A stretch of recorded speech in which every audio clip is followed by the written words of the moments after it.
Hi, I'm Sandy Pensinger, and I own Living with Dogs, and I'm bringing you this little short seminar on dog training equipment because we often get a lot of questions about it, and it's pretty basic stuff, but it is, whoops, sorry, it is um, something that every dog owner should know about.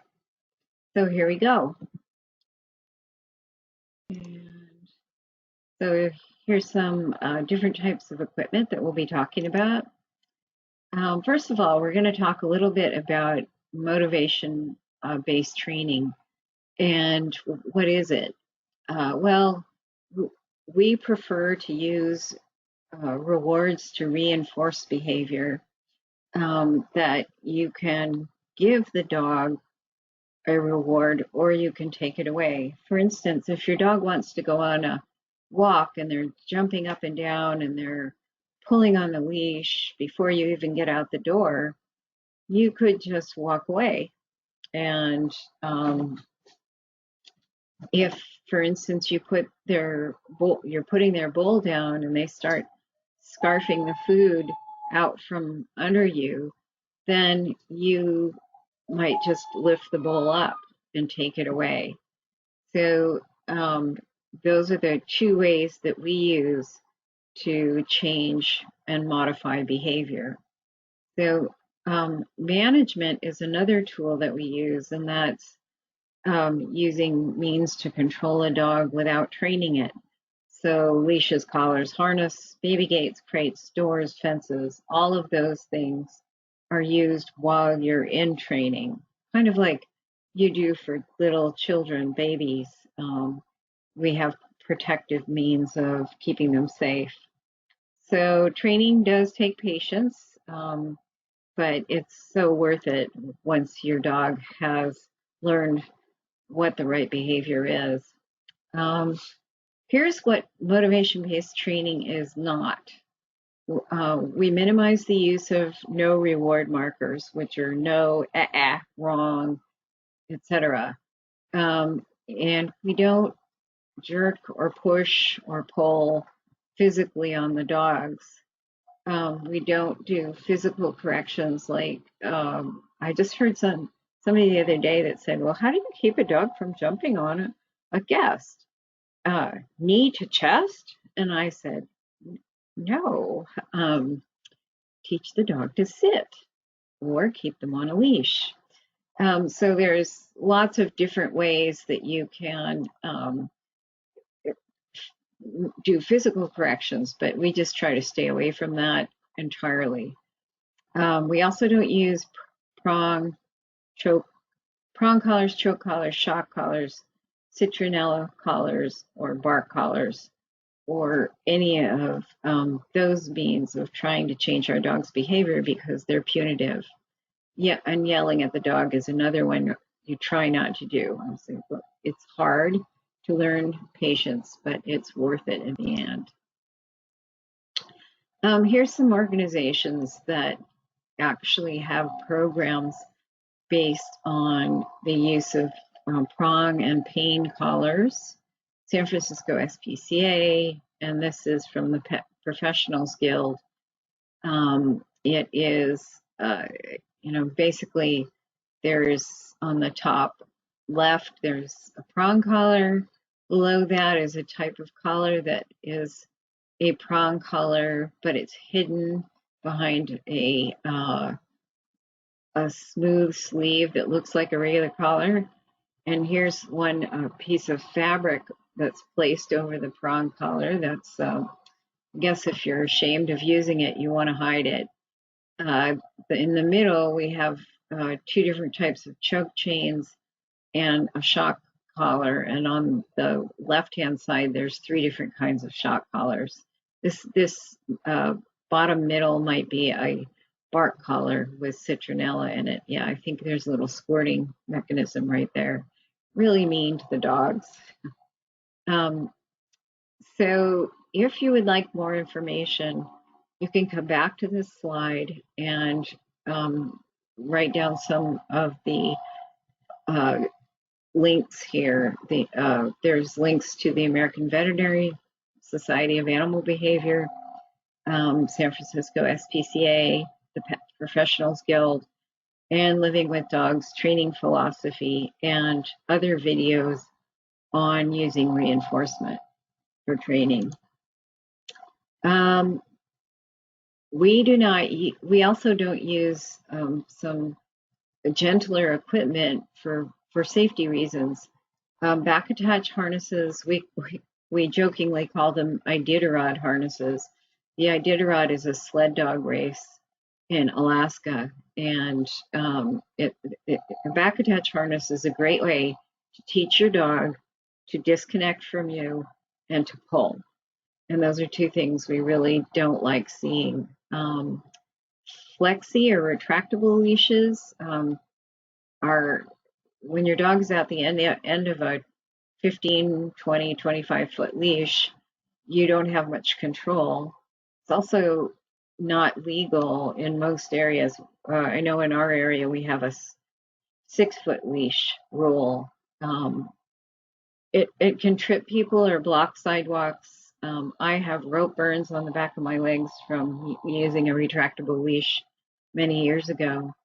And then the dog self-rewards so that it decreases your relationship with your dog if they can just be off doing their own thing.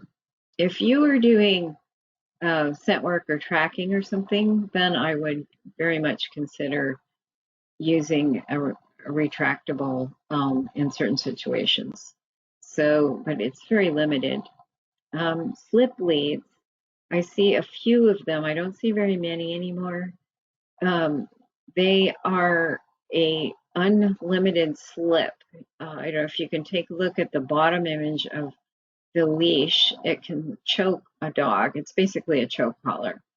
And so also this is a round leash and it's much harder to hold.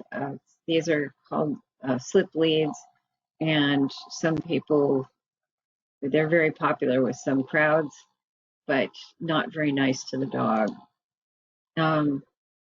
So equipment we like here now is a 6-foot leash. You could choose nylon or leather or cloth or plenty of other types of materials. I find the flat leads instead of the round leads are easier to hold, but I always look for soft edges on the leash so that it doesn't cut into my hand when the dog pulls. So again, the legal requirement for a leash is 6 feet or less. 4 foot is okay. We like plain buckle style, belt style collars. And you can get a plastic buckle or a metal buckle. Plastic buckles, I've heard people say that they give out sometimes, but I've never experienced that myself. And ultimately, a collar is the least amount of equipment you want to have on your dog. There are legal requirements for ID tags, licenses, and rabies tags. If your dog ever gets lost, if they have a collar on it, somebody can read the phone number and call you right away. Happened to me one time. My dog went down to the end of the driveway, car picked him up, took him away, and eventually they called us. So I went and got him. Very scary. So definitely help to have that collar and the ID on it. Martingale collars are limited slip. When they're closed down, they have to fit the dog's neck. If it's too small, then it becomes a choke collar. So you got to watch that. When you buy it, make sure that it has a little bit of slip. This is great for dogs who have necks with the same width as their head. So I've seen sighthounds, greyhounds, whippets, sometimes pitties have very thick necks and their heads are the same width as their neck. So just depends on your dog and how they're built. Oh, harnesses. So this is some of my favorite piece of equipment, is this front attach harness. And this is the, on the chest, you can see the dog's, a leash is attached to a ring on the chest. There's also a little tiny bit of a martingale fitting here, and there's also an attachment on the back, and there's a martingale fitting on the back as well. So we recommend the front attachment. This one's called the PetSafe 3-in-1 harness. It's available locally at Westside Feed right now, and you can get them online if you want to measure your dog. Westside Feed will help fit your dog in one of these. It is actually pretty affordable compared to some of these other brands like Balance, Alpine Fitters. I know there's a whole lot out there, but I've seen people spend $60, $75 on a harness. And this one is padded. It's got a lot of really nice features on it. But you do have to keep your dog's leash, just about elbow height. I love the way this leash has a little bit of slack in it. We call it putting a smile in your leash. And if you keep it above the dog's elbow, then you won't get it tangled in their feet. So the purpose for a front attach harness is so that you can turn the dog toward you, or if they hit the end, you have control of the front of the dog instead of just having control from the shoulders back. Oops, sorry, we went backwards on that one. See if I can go back. Yes. So the Sensation and Easy Walk harnesses are not as good because there's a there's a strap that goes right across the shoulders and limits the free movement of the shoulders so that the dogs swing their shoulders back and forth. They can't go out to the side as well as we do because they do not have a ball joint on their shoulder. Their shoulder blade is attached to their rib cage with muscle and tendon. So a friend of mine who is a chiropractor said, well, jokingly, that these types of harnesses with the strap that goes right across the shoulders is a chiropractor's dream. Although I'm sure that any good chiropractor would say, please don't put these on your dog. So head halters are like a horse's halter. It's not a muzzle. That's something I used to hear a lot of. I don't hear it so much anymore because you see them all over the place. They are very good for lunging, jumping, big, athletic, young, just exuberant dogs. And so, but it does take time to train the dog to like it. So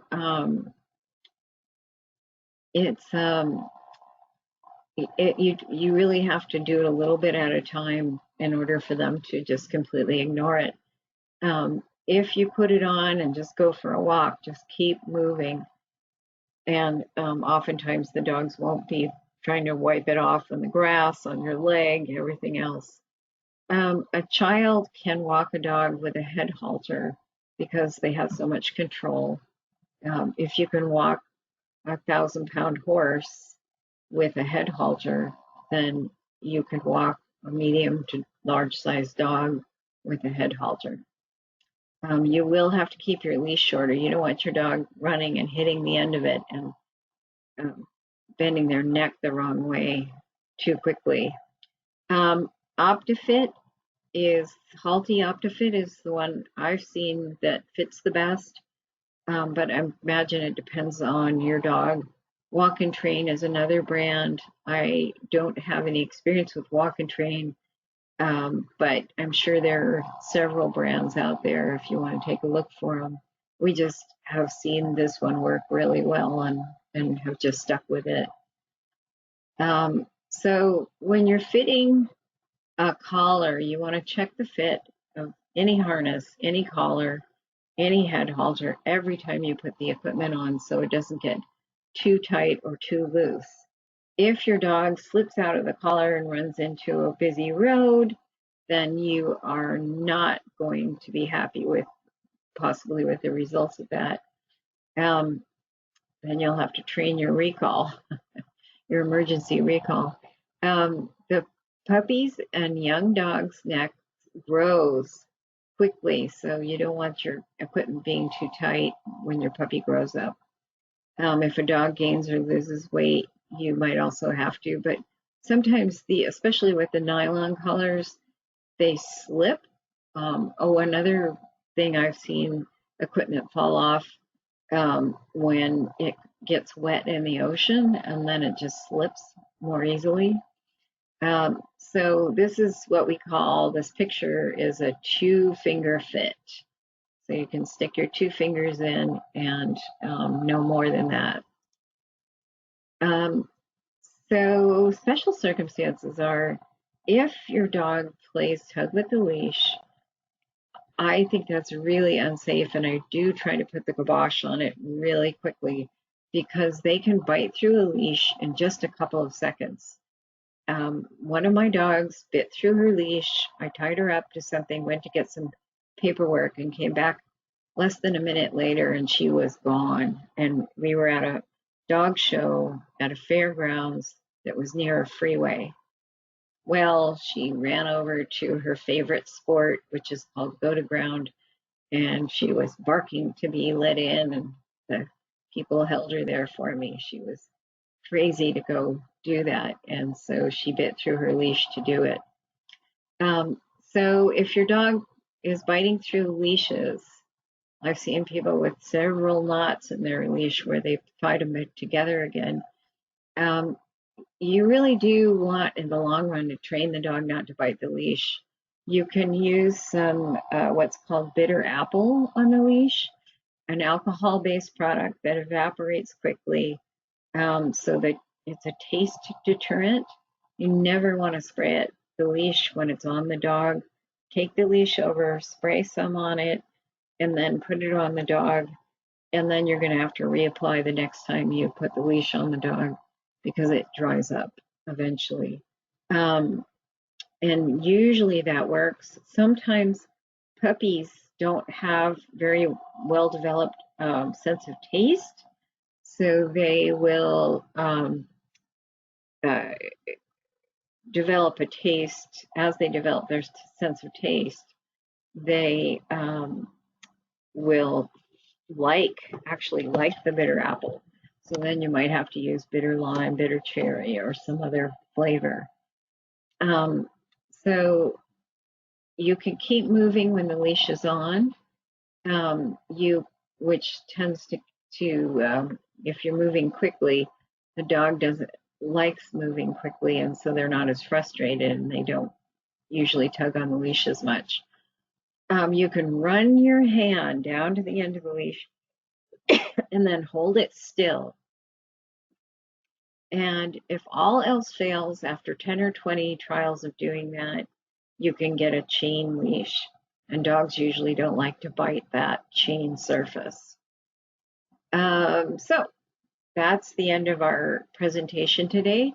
If you have any questions about equipment, you can use our contact form on a website.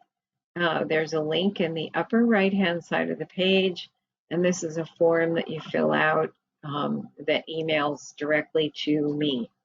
And so, in closing, be kind to your dog and use gentler styles of equipment. Don't resort to punishment or punitive equipment.